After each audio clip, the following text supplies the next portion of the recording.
Okay. नमस्कार दोस्तों, आप सभी का स्वागत है अग्रवाल स्मार्ट क्लासेस में।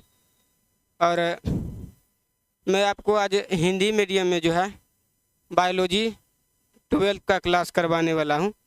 तो यहाँ पर आप लोग ध्यान से देखिएगा और ध्यान से इसको सुनिएगा, ठीक है। और जो सब भी पढ़ रहे हैं तो आप ऐसे नहीं कि ऐसे करके देख रहे हैं पढ़ रहे हैं, साथ साथ कॉपी और कलम लेके बैठिएगा और उसके बाद उसका नोट्स बनाना शुरू कीजिएगा। विदाउट नोट्स बनाए आपके दिमाग में सही तरह से नहीं समझ में आएगा, ठीक है। तो इस बात का जो है खासम खास ध्यान रखिएगा। और चलिए आज हम लोग पढ़ते हैं बायोलॉजी को। देखिए,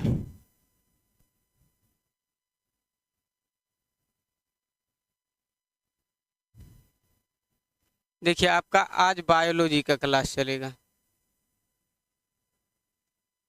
बायोलॉजी यानी इसको क्या कहा जाता है? जीव विज्ञान। जीव विज्ञान, अच्छा जीव विज्ञान है तो जीव विज्ञान में सबसे पहले आपको पढ़िएगा क्या, इसका सीधा कहना है क्या? जीव विज्ञान है। यानी इसमें हम किसका अध्ययन करेंगे? जीवन का अध्ययन करेंगे, ठीक है। यदि हम जीवन का अध्ययन करते हैं, इससे पहले यदि आप साइंस का बात करें, यदि आप साइंस का बात करिएगा तो साइंस में आप क्या पढ़ते हैं?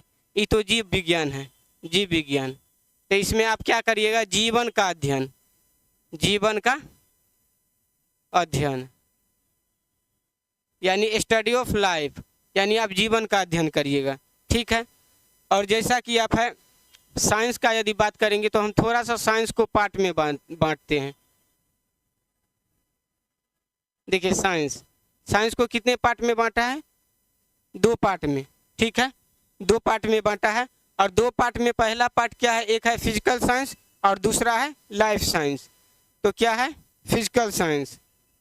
देखिए यह क्या है आपका? Physical science.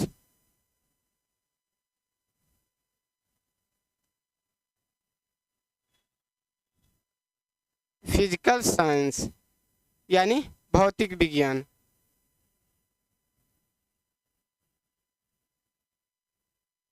भौतिक विज्ञान, ठीक है। दूसरा है लाइफ साइंस।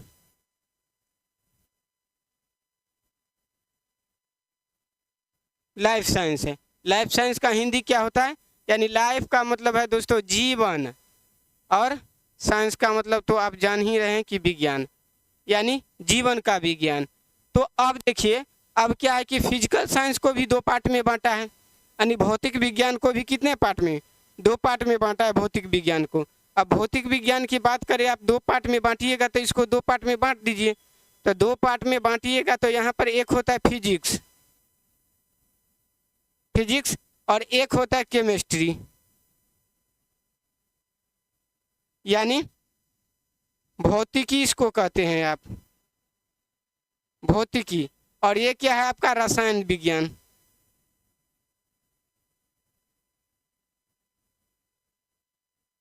रसायन विज्ञान।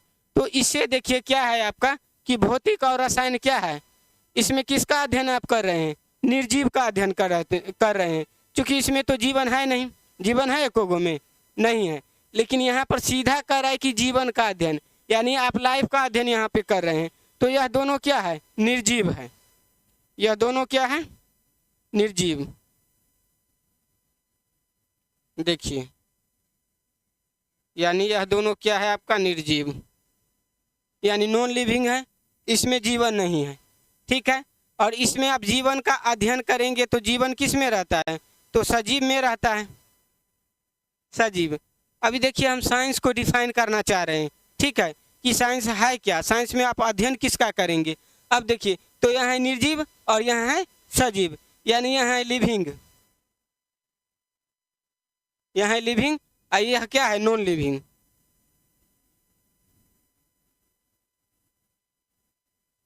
नॉन लिविंग है, ठीक है। तो अब देखिए, अब फाइनली आपका साइंस का परिभाषा क्या आया? यानी निर्जीव और सजीव, यानी सजीव और निर्जीव के अध्ययन को ही क्या कहते हैं? हम साइंस कहते हैं, है ना। तो सजीव और निर्जीव के अध्ययन को ही हम साइंस कहते हैं।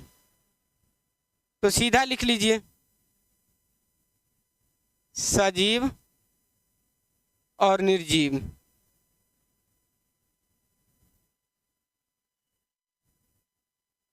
के अध्ययन को अध्ययन को क्या कहते हैं? साइंस कहते हैं, यानी विज्ञान कहते हैं।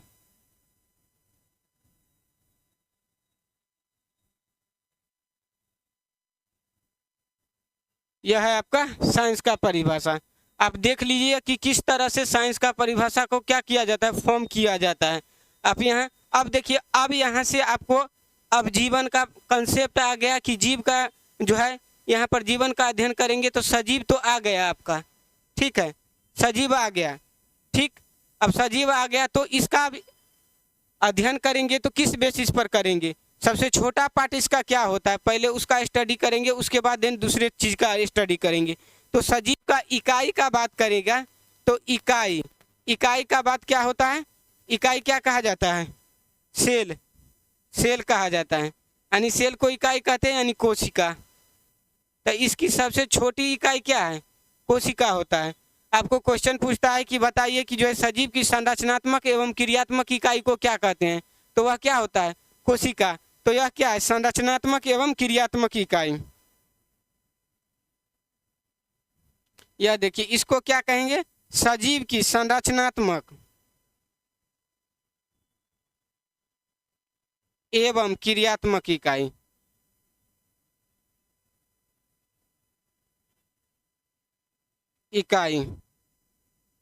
इसको क्या कहते हैं? कोशिका। अच्छा, आप सजीव का इकाई तो समझ गए कि कोशिका। अच्छा, इकाई क्या मतलब क्या होता है? सबसे छोटा पार्ट जिससे मिलकर के पूरा सजीव का निर्माण हुआ है, पूरा बॉडी का निर्माण हुआ है, ठीक है। जैसे मकान है तो मकान का पूरा निर्माण किससे हुआ? ईटा से। तो उसकी सबसे छोटी इकाई क्या होगी? ईंट होगी। तो यहाँ देखिए, अब अगर आपको निर्जीव की इकाई पूछ देगा तो यह क्या होता है? परमाणु। परमाणु यानी एटम। एटम होता है यानी परमाणु होता है, ठीक है। यानी यह मान लीजिए मार्कर है तो मार्कर में क्या होगा कि कई परमाणुओं का यह समूह है, कई परमाणु से मिलकर के बना है क्या? मार्कर। तो नॉन लिविंग यानी निर्जीव का इकाई क्या होता है? परमाणु होता है। तो यही सब आपका यह डिफिनेशन हुआ साइंस का, ठीक है। उसके बाद हम आपको चलेंगे, अभी तो आपका बेसिक तैयार कर रहे हैं, चूंकि आप पहले से पढ़ के नहीं आए, पहले से क्या पढ़े हैं नहीं पढ़े हैं हमको यह नहीं पता है, लेकिन यदि हम आपको पढ़ा रहे हैं तो सबसे पहले आपका बेसिक ठीक करेंगे, देन आपका क्या करेंगे, उसके बाद फिर एडवांस लेवल पर ले जाएंगे। नहीं तो आपका बेसिक नहीं समझ में आएगा, कोशिका नहीं समझ में आएगा कि क्या है नहीं है, तो उसके बाद आपको कुछ समझ में नहीं आएगा बायोलॉजी में, ठीक है। तो चलिए अब अगला चीज़ को देखते हैं, हम कोशिका को थोड़ा सा डिफाइन करते हैं। अब देखिए, अब लाइफ के बारे में आप समझ गए। थोड़ा सा यदि हम लाइफ के बारे में जानने का प्रयास करेंगे कि जीवन की उत्पत्ति हुई कैसी, क्योंकि बायोलॉजी पढ़ रहे हैं, जीवन को पढ़ रहे हैं, तो इस पता होना चाहिए ना हमको कि जीवन की उत्पत्ति हुई कैसे, ठीक है। चलिए, तो अब इसको पढ़ते हैं कि जीवन की उत्पत्ति हुई कैसे। सबसे पहला जीव कौन आया, कहाँ पर आया, धरती पर आया कि आकाश में आया कि जल में आया, इसको हम बात करेंगे, ठीक है। तो देख लीजिए, सबसे पहला यदि आप पढ़िएगा यहाँ पर तो देख लीजिए, छोटा सा पॉइंट था, ठीक है। छोटा सा क्या था? पॉइंट था, ठीक है। इसको क्या कहते हैं? परमाणु। इसको आदि परमाणु कहा जाता है। देखिए, थोड़ा सा कंसेप्ट का बात करेंगे, आप लोग इसको घबराइएगा नहीं कि थोड़ा ज़्यादा करवा रहे हैं, ठीक है। इसको समझ लीजिए। तो यहाँ पर क्या है कि इसका नाम क्या है? आदि परमाणु। यानी आदि का मतलब क्या होता है? सबसे पुराना, ठीक है। यानी सबसे पहले आने वाला, सबसे पुराना, आदि का मतलब होता है, ठीक है।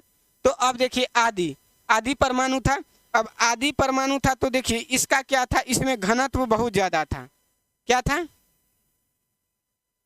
घनत्व क्या था? बहुत अधिक था। ऊपर तीर सिंबल का मतलब अधिक था। इसमें टेम्परेचर भी, तापमान भी क्या था? तापमान भी अधिक था। देखिए, अभी आप लोग घबराइएगा नहीं, चूंकि मैं आपका बैकग्राउंड तैयार कर रहा हूँ। उसके बाद आप जनन में चलिएगा, जीवों में जनन चलिएगा, सब कुछ करेंगे, ठीक है। अब बायोलॉजी पर है तो जीवन की उत्पत्ति तो पढ़ना जरूरी है, ठीक है। तो इसको पढ़ेंगे। अब देखिए, यहाँ पर घनत्व भी ज़्यादा था और तापमान भी क्या था? अधिक था।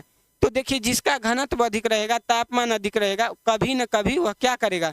विस्फोट करेगा, ठीक है। तो ये दोनों, तापमान अधिक था, घनत्व ज्यादा था, तो यह परमाणु जो था क्या किया? विस्फोट किया। देखिए, विस्फोट किया, विस्फोट किया तो विस्फोट करेगा तो इससे ऊर्जा निकलेगा ना। अब बताइए, विस्फोट करेगा तो ऊर्जा निकलेगा, ऊर्जा निकला, ठीक है, ऊर्जा निकला। अब देखिए ऊर्जा निकलेगा, विस्फोट करेगा तो ऊर्जा निकलेगा, तो इसमें ऊर्जा निकलेगा, तो इस ऊर्जा से मिलकर क्या हुआ कि क्या बना लिया कि द्रव्यमान का निर्माण यानी पदार्थ का निर्माण कर लिया। किसका? आप पढ़े ना कि ऊर्जा क्या होता है, ऊर्जा का या न तो हानि होता है ना ही निर्माण होता है, फॉर्म चेंज कर लेता है, ठीक है। तो यह ऊर्जा क्या किया कि पदार्थ में परिवर्तित हो गया, ठीक है। अच्छा बताइए, पदार्थ में परिवर्तित होगा तो कोई पदार्थ छोटा भी होगा, कोई पदार्थ क्या होगा, बड़ा भी होगा। यानी कोई पदार्थ क्या, मान लीजिए छोटा भी हुआ, कोई बड़ा भी होगा, दोनों पदार्थ है, ठीक है ना। तो पदार्थ है तो इसमें द्रव्यमान होगा ना कुछ द्रव्यमान होगा, इसमें भी द्रव्यमान होगा, और द्रव्यमान किस में होगा, इसमें भी होगा। बस खाली समझने का प्रयास करिएगा तो द्रव्यमान है, ठीक है, दोनों में द्रव्यमान है। तो आप बताइए जिसका द्रव्यमान ज्यादा होगा और जिसका कम होगा, तो एक कंसेप्ट आता है गुरुत्वाकर्षण, ठीक है। तो जिसका द्रव्यमान ज्यादा रहता है उसमें गुरुत्वाकर्षण ज्यादा रहेगा, जिसका द्रव्यमान कम रहेगा उसमें गुरुत्वाकर्षण कम रहेगा। अब गुरुत्वाकर्षण डिपेंड किस पर करेगा, द्रव्यमान पर। यहाँ पर देख लीजिए, तो द्रव्यमान पर जिसमें कम द्रव्यमान उसमें गुरुत्वाकर्षण बल क्या कम, गुरुत्वाकर्षण कम होगा, ठीक है। अब देखिए इसमें क्या होगा, गुरुत्वाकर्षण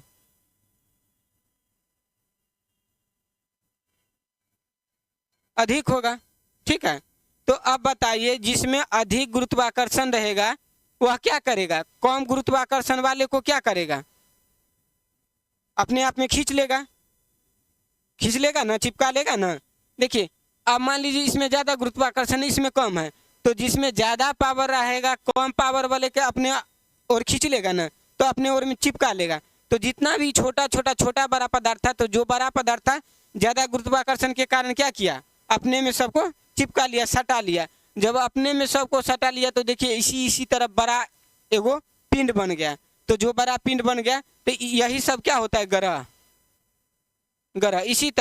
इसी तरह जो बड़ा था छोटा को क्या किया, अपने आप में चिपका लिया, उसको क्या कर दिए, ग्रह। यानी जितना भी आकाशीय पिंड है उसमें एक क्या आता है, ग्रह। चूंकि हम ग्रह का बात इसलिए कर रहे हैं क्योंकि वही ग्रह हमारा क्या है, पृथ्वी है। जीवन की उत्पत्ति का पढ़ने के लिए हमको पृथ्वी पर तो जाना पड़ेगा, है कि नहीं। तो अब ग्रह का निर्माण हो गया, तो ग्रह क्या है हमारा, पृथ्वी। अब देखिए ये पृथ्वी है, अब इसी पर पृथ्वी पर क्या होगा, जीवन की उत्पत्ति होगा, ठीक है। तो अब देखिए यहाँ पर देखिए, अब पृथ्वी पर क्या है, देखिए यह है आपका क्या, पृथ्वी। बस ध्यान से दिखते जाइएगा, यह है पृथ्वी। पृथ्वी पर आप लोगों को यदि पता नहीं है तो आप जानते हैं 10वीं वार में 8वीं वार में पढ़े होंगे, 71% जल है ना, है? पृथ्वी पर क्या है, 71% जल, 71% जल है। इसी जल में क्या हुआ कि जीवन की सबसे पहली बार उत्पत्ति हुआ। तो इसमें जीवन की उत्पत्ति हुआ, और सारा कंसेप्ट है लेकिन वहां आप लोग को नहीं ले जाएंगे। जीवन की उत्पत्ति, यहाँ से आपका क्वेश्चन पूछता है। अब बताइए जीवन की उत्पत्ति हुआ तो सबसे पहले यह भी बात आएगा कि भाई जीवन का उत्पत्ति हुआ तो सबसे पहले कौन जीव आया, है ना। तो अभी आप जो है जब अलैंगिक जनन पढ़िएगा तो उसमें शैवाल पढ़िएगा, ठीक है। तो सबसे पहले जीवन की उत्पत्ति हुआ तो जीवन में सबसे पहले कौन आया, शैवाल, जिसका नाम है नील हरित शैवाल, यानी ब्लू ग्रीन एल्गी, नील हरित शैवाल आया। अच्छा नील हरित शैवाल क्या है, एक प्रकार का ये पौधा है, समझे। जब आप हम आपको प्लांट किंगडम पढ़ाएंगे तो वहां पढ़ाएंगे, ठीक है। क्या है नील हरित शैवाल, एक प्रकार का पौधा है। अच्छा एक प्रकार का पौधा है तो पौधा बताइए प्रकाश संश्लेषण करेगा कि नहीं करेगा, तो प्रकाश संश्लेषण करेगा। तो प्रकाश संश्लेषण ही, अब देखिए ये प्रकाश संश्लेषण करता है, प्रकाश संश्लेषण, प्रकाश संश्लेषण किया और प्रकाश संश्लेषण किया तो इसी से फ्री ऑक्सीजन आया। कौन आया? Free oxygen. तब क्या किया कि जीव सांस लेना जो है, जीव क्या किया, जीव को यानी जीवनदायिनी गैस जिसको कहते हैं ऑक्सीजन, सांस लेने के लिए O2 मिल गया। अब इसी से जो है जितना भी विकसित जीव है उसका क्या होगा, ये प्रादुर्भाव होगा, आएगा पृथ्वी पर।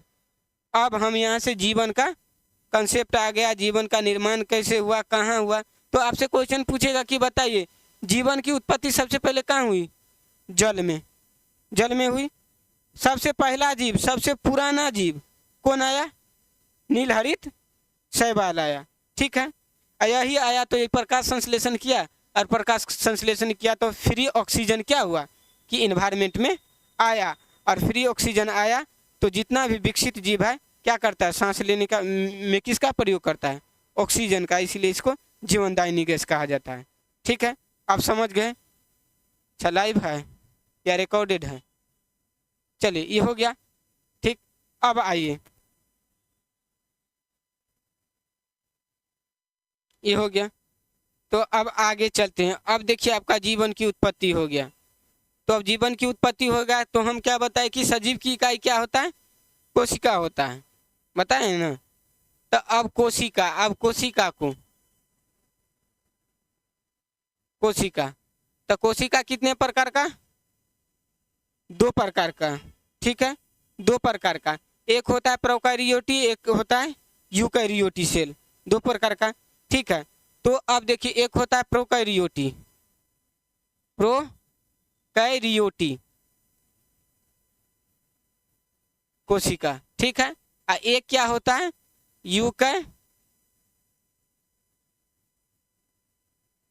एक होता है प्रोकैरियोटी और एक यूकैरियोटी होता है। ठीक है, अब देखिए इसमें भी पादप आता है, इसमें भी पादप आता है, जंतु इसमें भी आता है, जंतु इसमें भी आता है।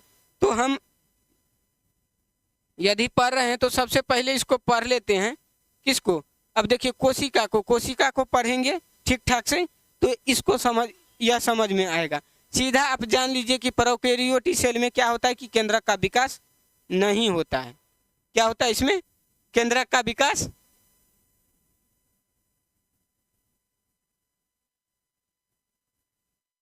नहीं होता है। ठीक है, इसमें क्या होता है? केंद्रक का विकास होता है। सब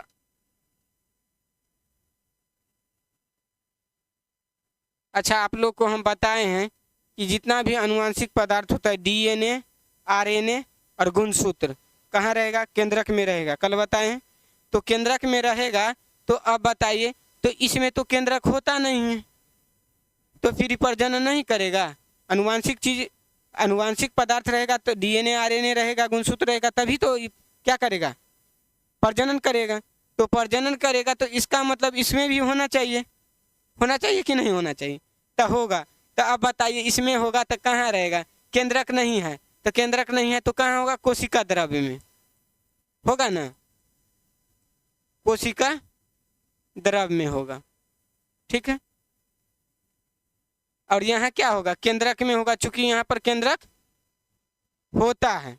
ठीक है, चलिए अब थोड़ा सा स्ट्रक्चर सेल का पढ़ लेते हैं। ठीक है, देखिए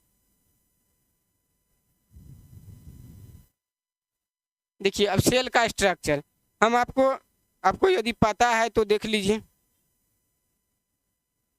देखिए एक हम आपको क्या बताए थे? Animal cell. एनिमल सेल का आकार कैसा बताए थे? आप बताइएगा हमको। क्या था? अंडाकार था।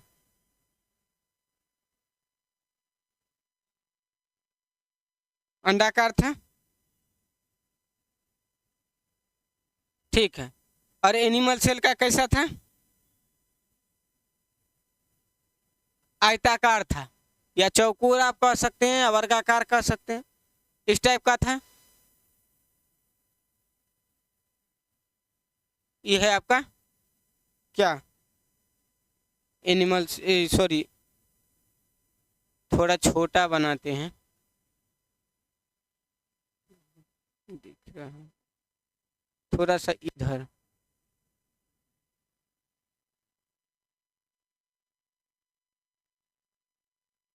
यह क्या है? यह है प्लांट सेल, तो यह है आपका एनिमल सेल, ठीक है ना? यानी जंतु कोशिका।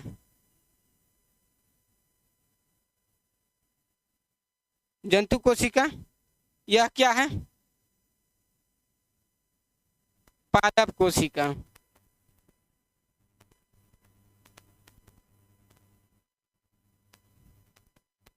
पादप कोशिका। अब देखिए, अब इसमें हम आपको क्या बताए थे, ये क्या है? केंद्रक है, क्या है? केंद्रिका है ना? चलिए अब देखिए, इसका नाम है आपका, यह है आपका केंद्रिका।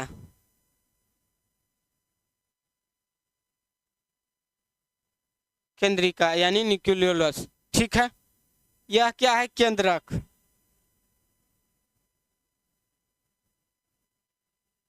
इसको भी साथ साथ देख लेते हैं। अब देखिए, इसमें भी क्या है?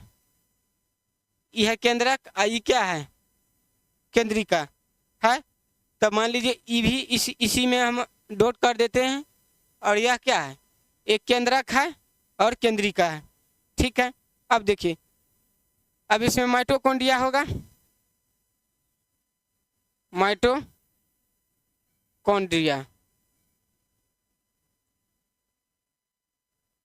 तो माइटोकॉन्ड्रिया। अब देखिए, हम आपको क्या बताए थे कि माइटोकॉन्ड्रिया जितने भी कोशिकांग, यानी जैसे लाइसोसोम हुआ, गोल्जी बॉडी हो गया, आपका जो है राइबोसोम हो गया, सेंट्रोसोम हो गया, जितना भी है, यह सब कहाँ होता है? कोशिका द्रव में कि केंद्रिका द्रव में? कोशिका द्रव में है, होता है ना, साइटोप्लाज्म में। तो अब देखिए, ये क्या है आपका? कोशिका द्रव है ना?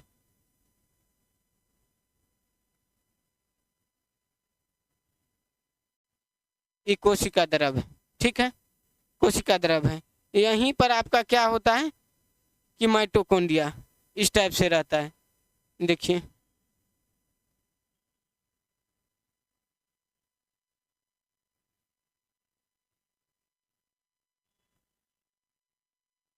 यह क्या है?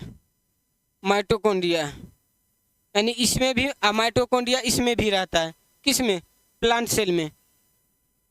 तो अब देखिए, हम आपको अंतर बता रहे हैं।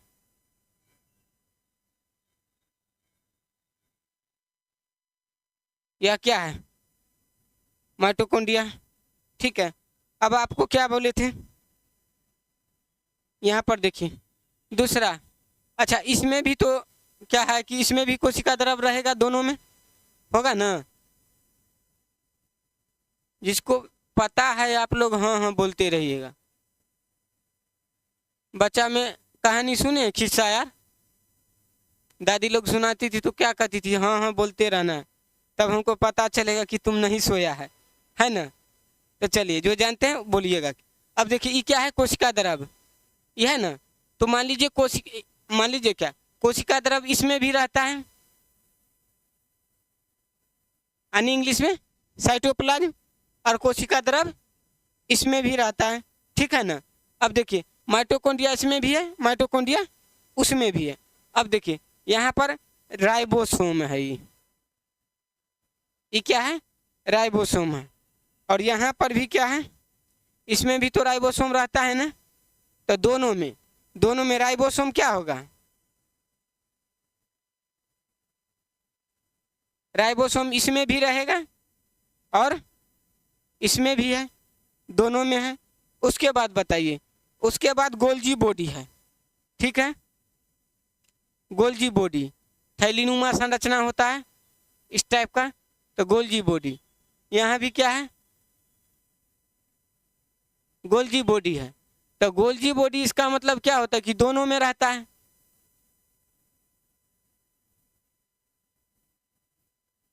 गोल्जी बॉडी यानी दोनों में रहता है, ठीक है, दोनों में रहता है। उसके बाद अब देखिए यहाँ पर जो है, जैसे ये हम आपको बताए हैं, तो यहाँ पर एक और झिल्ली रहती है, ठीक है, किस में? प्लांट सेल में। तो प्लांट सेल में एक और झिल्ली रहती है,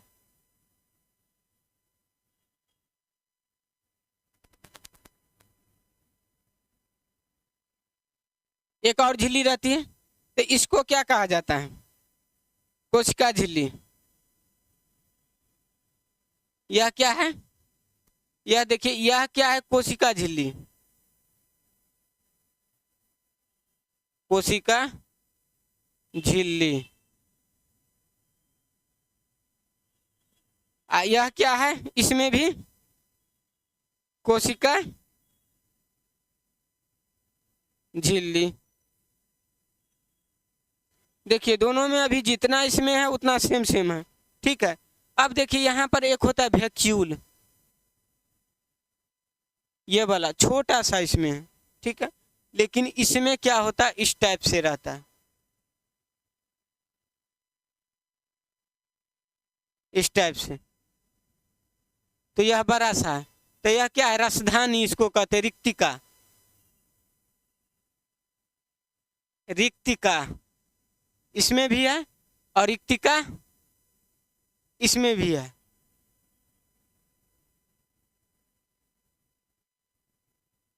रिक्तिका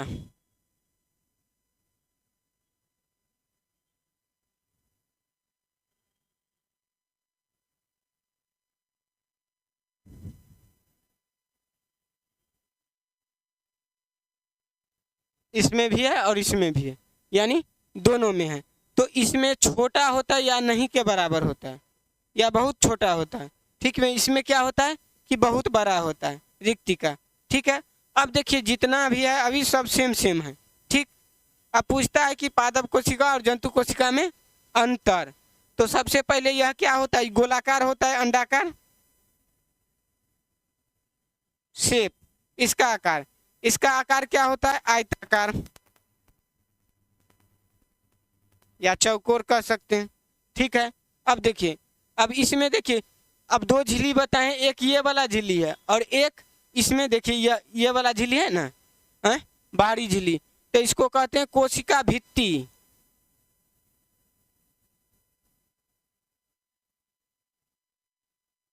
कोशिका भित्ति, यह सब जो है आप लोग को जानना जरूरी है, क्योंकि बेसिक कम से कम तो सेल के बारे में पता होना चाहिए। यदि सेल के बारे में पता नहीं होगा तो बायोलॉजी आप सही से नहीं सीख सकते हैं। और चूँकि इंटर है तो इंटर में आपका लिखना होता है, 5 नंबर 3 नंबर का क्वेश्चन होता है ना, तो उसमें लिखना होता है। और जो जनरल कंपटीशन वाला क्या है, उसको 4 ऑप्शन देना होता, दिया हुआ रहता है, हालांकि आप में भी रहता है, तो टिक करना है। तो यहाँ से टिक करने वाला भी बन जाएगा और उसके बाद इस सबको एक एक करके डिफाइन किया जाएगा, तो आपको लिखने वाला भी बन जाएगा, ठीक है। तो यह क्या है? कोशिका भित्ति। तो अभी तक में डिफरेंस आप क्या देखे? एक दोनों में अभी सेम सेम चल रहा था, इसमें क्या है? एक कोशिका भित्ति अलग है, ठीक है। एक वैक्यूल भी कह सकते हैं, चूंकि रिक्तिका इसमें क्या है? बड़ा है और इसमें छोटा या नहीं के बराबर है, तो 2 अंतर हो गया, ठीक है। उसके बाद देखिए, उसके बाद यहाँ केंद्रक। अब देखिए यहाँ पर क्या है कि इसको आप यदि, यह क्या है? इसका नाम है, ये वाला जो है यह केंद्रक झिल्ली इसको कहते हैं, केंद्रक झिल्ली, केंद्रक झिल्ली। तो इसमें भी केंद्रक झिल्ली होता है, ठीक है। किसमें? यह वाला है ना, क्योंकि ये बीच में केंद्रिका द्रव हो जाएगा, तो केंद्रक झिल्ली क्या होता है? इसमें भी होता है केंद्रक झिल्ली, इसमें भी होता है, ठीक है। अब दोनों में अभी सेम सेम है, ठीक है। अब इस बीच में जो द्रव होता है, ये बीच में द्रव है, तो इसको क्या कहेंगे? केंद्रिका द्रव, यानी केंद्रक द्रव, यानी न्यूक्लियोप्लाज्म, ठीक है, द्रव। अब देखिए ये वाला द्रव जो होता है ना, ये वाला द्रव भाई जो ये जो होता है पदार्थ वाला द्रव हो गया। तो द्रव लिखने में भी क्या होता है आपको? देखिए यहाँ पर ये वाला द्रव होगा। ठीक, केंद्रिका द्रव। तो इसमें भी है केंद्रिका द्रव, केंद्रक द्रव हो गया। अब देखिए इसमें एक संरचना पाया जाता है, ये वाला। यहाँ देखिए केंद्रक के साइड में एक संरचना पाया जाता है, इसका नाम क्या है? सेंट्रोसोम। सेंट्रोसोम। इसको हिंदी मीडियम का आप है तो इसे हिंदी में कहा जाता है तारक काय। इसमें क्या होता है? नहीं रहता है। 2 अंतर हो गया, 3 इसमें नहीं रहता है। ठीक है, अब देखिए एक होता है राइबोसोम, तो राइबोसोम इसमें भी रहता है। अच्छा, मैट्रिक में पढ़े हैं प्रोटीन की फैक्ट्री किसको कहा जाता है? राइबोसोम को। ठीक है, और राइबोसोम इसमें भी रहता है, यहाँ बना देते हैं।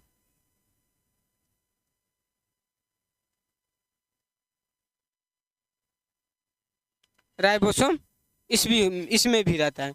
तो गोल्जीब, अब देखिए यहाँ पर एक और संरचना पाया जाता है जिसका नाम है इंडोप्लाज्मिक रेटिकुलम। ठीक है, इंडोप्लाज्मिक रेटिकुलम मतलब अंतः प्रद्रवी जालिका। तो अब देखिए यहाँ पर क्या है? यहाँ पर है अंतः प्रद्रवी जालिका। ठीक है, तो इसका नाम यदि हम रखें तो क्या है? अंतः प्रद्रवी जालिका। यहाँ पर लिख देते हैं अंतः प्रद्रवी जालिका, ये है। अच्छा, इसमें भी सेम रहता है, इसमें भी रहता है अंतः प्रद्रवी जालिका।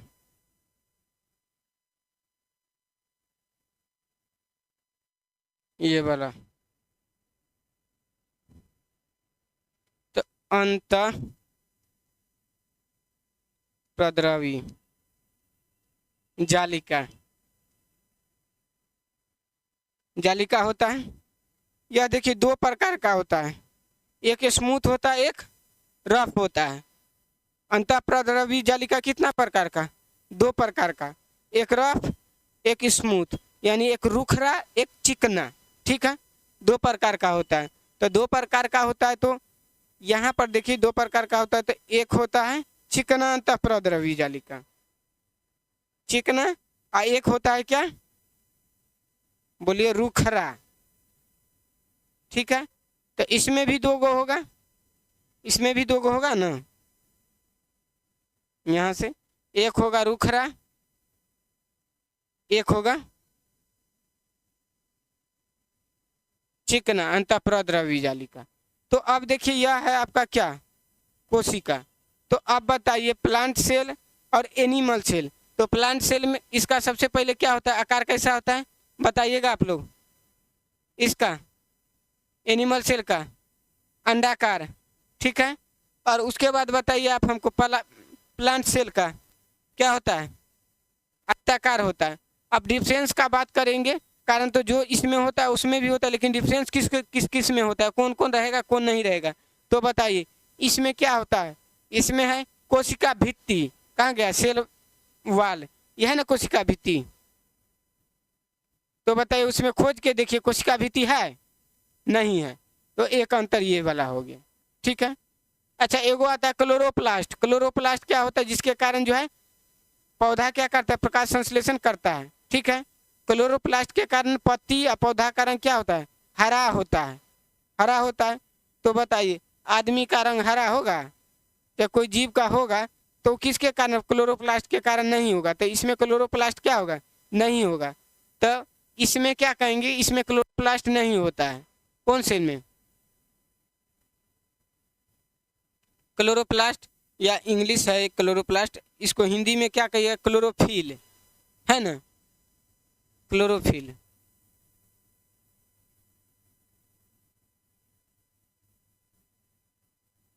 क्लोरोफिल क्या होता है? इसमें नहीं रहता है। ठीक है, नहीं रहता है, तो इससे अच्छा है कि नहीं रखें, पूरे मिटा दीजिए। लेकिन इसमें रहता है, तो इसमें क्लोरोफिल होता है, तो यहाँ पर लिख दीजिए क्लोरोफिल।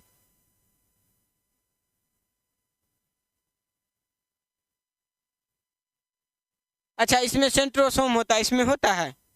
नहीं होता है। ठीक है, सेंट्रोसोम इसमें नहीं होता है। ठीक, तो यह सब चीज़ जो है आपको जो है क्या करना पड़ेगा, थोड़ा सा याद करना पड़ेगा। कौन कौन, देखिए यहाँ क्लोरोफिल रहता है, यहाँ नहीं रहता है। यहाँ क्या रहता है कि यहाँ पर कोशिका भित्ति रहता है, इसमें कोशिका भित्ति नहीं रहता है। इसमें वैक्यूल सबसे बड़का होता है, बहुत बड़का होता है, इसमें होता है या नहीं के बराबर होता है। तो यह सब क्या है, डिफरेंस है। ठीक, इसमें तो बाकी सब राइबोसोम इसमें भी माइटोकॉन्ड्रिया इसमें भी ठीक है, गोल्जी बॉडी इसमें भी बाकी सब रहता है। एक और है अंतर, लाइसोसोम, जिसको आप मैट्रिक में पढ़े होंगे तो उसमें कहा जाता है आत्महत्या की थैली। ठीक है, तो आत्महत्या की थैली लाइसोसोम। तो यह मान लीजिए ये वाला है आपका लाइसोसोम।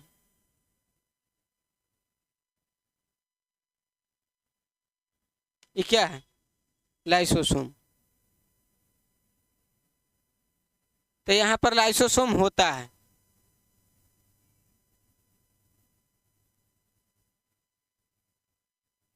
लाइसोसोम, लेकिन इसमें लाइसोसोम नहीं होता है। तो यही 3-4 अंतर आपका है। तो जो प्लांट सेल में देखिए, प्लांट सेल में एनिमल सेल में तारकाय यानी सेंट्रोसोम लाइसोसोम होता है, इसमें नहीं होता है। इसमें क्या क्लोरोफिल होता है और कोशिका भित्ति होता है, उसमें नहीं होता है। यही सब क्या है, अंतर है। ठीक है, अब केंद्रक द्रव है। केंद्रक द्रव में हम क्या बोले कि जितना भी अनुवांशिक पदार्थ होता है, अनुवांशिक पदार्थ क्या मतलब, जो माता पिता से अपने बच्चे में जाता है। ठीक है, अनुवांशिक पदार्थ जिस पर क्या होता है कि जीन निर्भर करता है। ठीक, तो अब देखिए अब क्या होता है कि यहाँ पर अनुवांशिक पदार्थ किस में रहेगा, केंद्रक में। तो केंद्रक में रहेगा डीएनए, आरएनए और गुणसूत्र। तो अब पूछेगा कि जितना भी रहता है केंद्र, क्या कहते हैं, अनुवांशिक पदार्थ किस में रहता है, केंद्रक में। इसमें भी कहाँ रहेगा, केंद्रक में ही रहेगा। ठीक है, दोनों में। तो यही सब आपको बेसिक डिफरेंस क्या करना है कि पढ़ना है। ठीक, अब देखिए इसमें भी रहेगा अनुवांशिक पदार्थ, यहाँ जगह नहीं तो सीधा हम लिख देते हैं कि अनुवांशिक पदार्थ।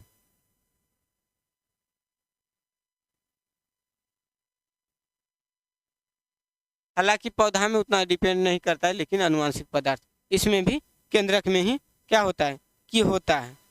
तो यह सब जो है आपको क्या करेगा, पढ़ना पड़ेगा। अब देखिए आपका जनन है, जनन है ना। अच्छा, जितना भी क्वेश्चन पूछा जाता है जो भी आप ऑनलाइन में है वो अभी क्या करिएगा, जवाब दीजिएगा, उसको भी जवाब देना है। क्योंकि ऑफलाइन में जो लोग बैठे हैं वह जवाब देते हैं। ठीक है, तो इस जो स्ट्रक्चर है इसको आपको अच्छा तरह से दिमाग में बैठा लेना है। ठीक है, तो यही सेल है। चलिए अब आगे देखते हैं। अब सजीव, सजीव के बारे में आप पढ़े तो सबसे पहले कहेगा कि सेल तो आप जान गए। सजीवों के बारे में जानते हैं, जो सांस ले सकता है, जो मूवमेंट कर सकता है ना, जो भोजन कर सकता है, जिसमें वृद्धि विकास हो सकता है, वह क्या है, सजीव है। तो जिसमें हम जिसमें हम किसको रखे थे, प्लांट को रखे थे और एनिमल को रखे थे। ठीक है, तो यह सब। अब देखिए आपको क्या होगा कि आपको पढ़ना होगा, जब जनन पढ़ते हैं तो उसमें आपको पढ़ना होगा कि गुणसूत्र एक होता है, क्या होता है कि लैंगिक गुणसूत्र होता है, एक अलैंगिक गुणसूत्र होता है। उससे पहले आपको सेल पढ़ना पड़ेगा। एक कायिक सेल होता है और एक क्या होता है, सेक्सुअल सेल होता है। ठीक है, तो अब देखिए कायिक कोशिका और जो होता है और लैंगिक कोशिका क्या अंतर है। एक देखिए, एक होता है कायिक कोशिका,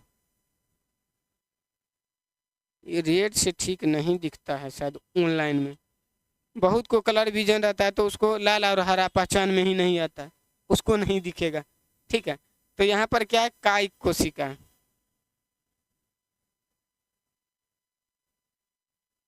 कायिक कोशिका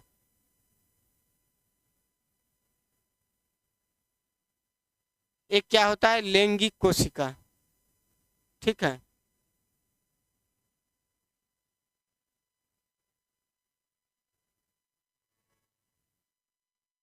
ये सब थोड़ा सा डिफरेंस। देखिए इस पर क्या होगा, जीन भी इसी टाइप से रहता है, तो इस पर लिंक का निर्धारण होगा। इससे क्या होगा, इससे होगा लिंक का निर्धारण होगा।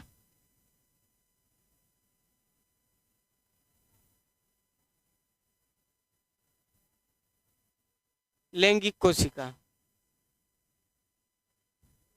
देखिए इससे क्या होगा, लिंग का निर्धारण, लिंग का निर्धारण।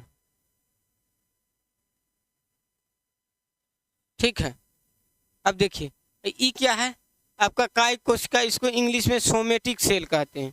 ठीक है, इसमें जितना भी सेकेंडरी सेक्सुअल कैरेक्टर होता है, द्वितीयक लैंगिक लक्षण होता है, उसके लिए जिम्मेवार कौन कोशिका है, ये वाला। अब जब आप गुणसूत्र पढ़िएगा तो उसमें जो है आप पढ़िएगा कि जो है ऑटोसोम, ठीक है, और सेक्सुअल मतलब क्रोमोजोम। तो ऑटोसोम में क्या होगा, तो ऑटोसोम में वही यही वाला काय गुणसूत्र होता है, और उसमें जो है क्या होता है, सेक्सुअल क्रोमोजोम जो लिंग निर्धारण करेगा वो वाला होता है। तो सेक्सुअल क्रोमोजोम एक जोड़ा होता है, और यह वाला ये वाला क्या होता है, काय गुणसूत्र होता है 22 जोड़ा।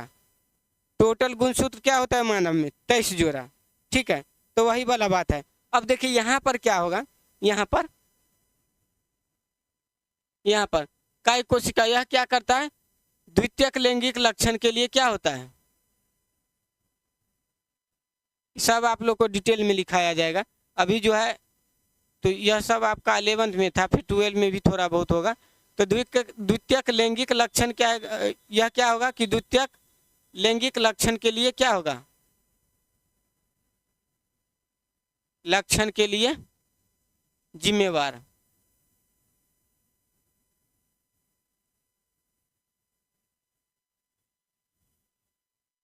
जिम्मेवार होता है। अब देखिए द्वितीयक लैंगिक लक्षण है क्या, तो पुरुष में का एज बढ़ने के साथ आवाज का भारी हो जाना, बच्चा में पतला रहता है ना, तो भारी हो जाना। उसके बाद क्या है कि अब देखिए दाढ़ी और मूंछ का आ जाना है, स्पर्म का निर्माण होना, शरीर में बढ़ते एज के साथ क्या होगा, ताकत का आना। ठीक है, यह सब क्या है, द्वितीयक लैंगिक लक्षण है। ठीक है, तो यही है आपका द्वितीयक लैंगिक लक्षण। तो देखिए इसमें क्या है, यानी द्वितीयक लैंगिक लक्षण है क्या,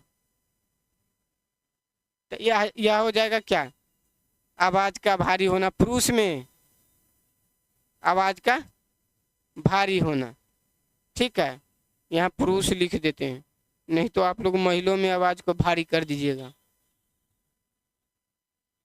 ठीक है, पुरुष में आवाज का भारी होना। ठीक, अब देखिए दाढ़ी मूंछ का आना,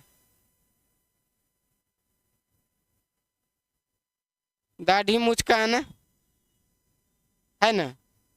ठीक है, तीसरा देखिए स्पर्म का निर्माण होना,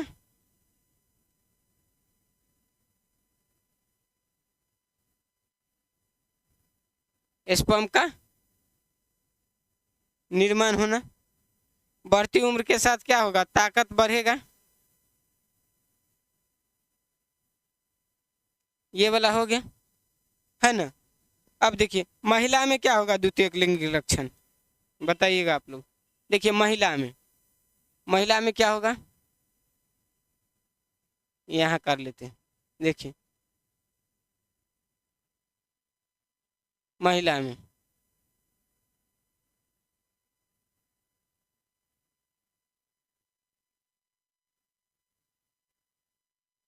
में देख लीजिए,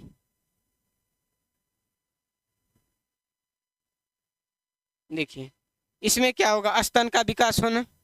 ठीक, स्तन का विकास होना,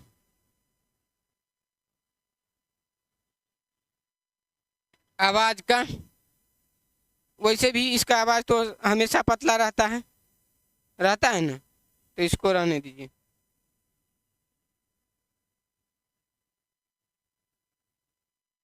अब देखिए यहाँ पर क्या होगा, स्तन का विकास होना, दुग्ध ग्रंथि का विकास होना, दुग्ध ग्रंथि का विकास होना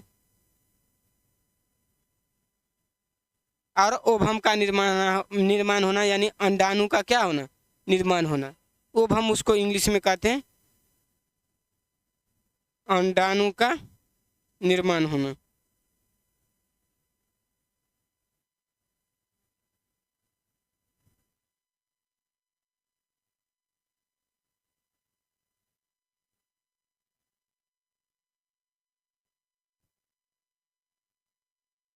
ये होता है, ठीक है। अब देखिए सोमेटिक सेल, अब देखिए जितना लिंग निर्धारण तो कहे कि हम जो है सेक्सुअल सेल में होगा, ठीक है, या गुणसूत्र में होगा, लेकिन अब जो है शरीर में टूट फूट जो हो जाता है, कट जाता है, फट जाता है, तो जो कोशिका विभाजन के फलस्वरूप क्या होता है कि शरीर का जो है फिर देखिएगा सही हो जाता है, घाव भर जाता है। यह सब कौन सेल में, तो यही सेल में, सोमेटिक सेल में, ठीक है। तो शरीर के टूट फूट क्या होता है,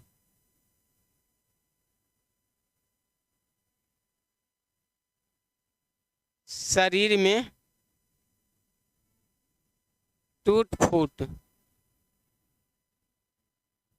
का मरम्मत